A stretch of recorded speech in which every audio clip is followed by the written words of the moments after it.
देवराज जी, आप जो हैं एक सामाजिक कार्यकर्ता भी हैं, समाज में आपका बड़ा योगदान है। आप इससे पहले प्रधान भी रहे हैं खुरपला गाँव के, और आपने जो है समाज को बहुत बारीकी से देखा हुआ है, क्योंकि आपने जो है हर एक के छोटे-बड़े काम किए समाज में और समाज को देखा आपने। कल जो घटना घटी है हमारे प्रताप नगर में, अ, इस पूरी घटना में जो है क्या आप देखते हैं, क्या कहेंगे अभी घटना के बारे में? सबसे पहले बड़े भाई का बहुत बहुत धन्यवाद। आपने मुझे अपनी बात पहुंचाने के लिए आप इनवाइट किया है, मैं आपका धन्यवाद करता हूं। देखिए, सबसे बड़ी बात यह है कि 100 लोग होंगे कमेंट करने वाले, तो 100 दिमाग होंगे लोगों के, और कहीं ना कहीं 100 थॉट आएंगे। ऐसा नहीं है कि एक ही दिमाग होगा, सबका सबका अलग अलग होगा। बिल्कुल। तो कोई कहेगा कि हाँ भाई बढ़िया हुआ, है ना, किसी का बच्चा डेथ हो गई है किसी की, कोई कहेगा बढ़िया हो गया, कोई कहेगा गलत हुआ है। तो मेरा देखना ये है कि देखो, किसी को मारने का अधिकार किसी व्यक्ति के पास नहीं है। उसने इतना बड़ा गुनाह भी नहीं किया है कि आप उसको सीधे मौत के घाट उतारोगे।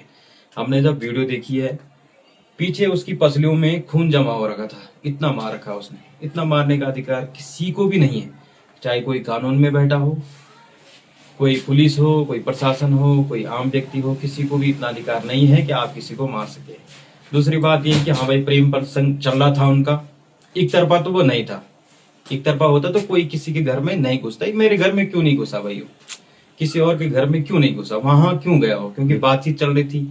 अब उन्होंने जानबूझ के बुलाया या कैसे बुलाया, क्या बुलाया, लेकिन बुलाया तो है फोन पे, बातचीत उनकी पहले से थी। अब अगर घर आ गया किसी के, यदि मेरी बेटी किसी को बुलाती है, भाई बहन किसी को बुलाती है, तो भाई अगर मैं मर्द हूं तो गुस्सा तो मुझे आएगा ही आएगा, है ना। खून तो मेरा भी खोल उठेगा, और शायद गुस्से में मैं भी हाथ उठा दूं। लेकिन इतना मुझे थोड़ा सोचना चाहिए, माइंड से मुझे इतना सोचना चाहिए कि आज कानून बहुत आगे है, कानून के आगे कोई भी नहीं है। अगर आप कानून का सहारा लेते हो, शायद उससे भी बड़ी सजा मिलती है। मौत कोई सजा नहीं होती है, मौत तो घर वालों के लिए रोना कर दिया है इन्होंने। लेकिन मेरे हिसाब से ऐसा नहीं करना चाहिए था। देखो, आप किसी को मारने का कोई अधिकार नहीं है आपको। और रही बात जातिवाद की, तो अगर आपने इतना दमखम दिखाया तो कहीं ना कहीं जातिवाद इसमें दिखता है, जो मुझे महसूस होता है। ऐसा नहीं होना चाहिए था।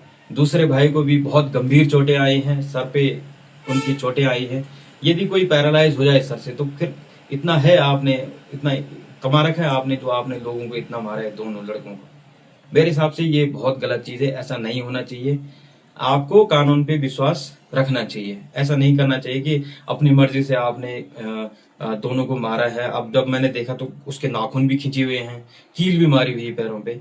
इतना राक्षस टाइप का आपने जो बर्ताव किया है वो अच्छा नहीं है। आपको मैं तो यही कहूंगा कि कड़ी से कड़ी सजा, फांसी से और जीवन आजीवन कारावास जो है वो आपको मिलना चाहिए, जो मेरा खुद का थॉट है। ऐसा नहीं होना चाहिए किसी भी व्यक्ति के साथ। मेरा जातिवाद दूसरी बात है, लेकिन खुद का मेरा ये मानना है कि अगर किसी भी लड़के के साथ ऐसा होता है, कुछ समय पहले आपने देखा होगा कुमाऊं में भुवन भुवन नाम का एक लड़का था, उसके साथ भी यही हुआ था। दो दोस्त गए थे, भुवन को उन्होंने पूरी पब्लिक ने मारा पत्थर ही पत्थर से। तो क्या किया उसने, क्या गुनाह किया उसने? एक प्रेम किया भाई, सबने किया है, हमने भी किया है। कहीं ना कहीं आज पृथ्वी चल रही तो प्रेम से ही चल रही है। ऐसा थोड़ी ना है कोई लड़की से करता है तो कोई भगवान से करता है। प्रेम तो हर किसी से होता है। ऐसा नहीं है कि वो कोई बाहर की चीज नहीं, वो नेचुरल चीज है, सबके साथ होता है। एक एज भी यही होती है। तो ये थोड़ा सा सोचना चाहिए था लोगों को, और उन्होंने नहीं सोचा है। आज मतलब आज उनको पता चल गया कि हाँ भाई मैंने कितनी बड़ी गलती की है। अगर उनको जीवन कारावास भी होता तो फिर उनको पता चलेगा कि हाँ भाई कैसे काटते हैं जीवन। फांसी की सजा अलग हो गई, और पूरा जीवन जेल में काटना वो बहुत बड़ी सजा हो गई। जी।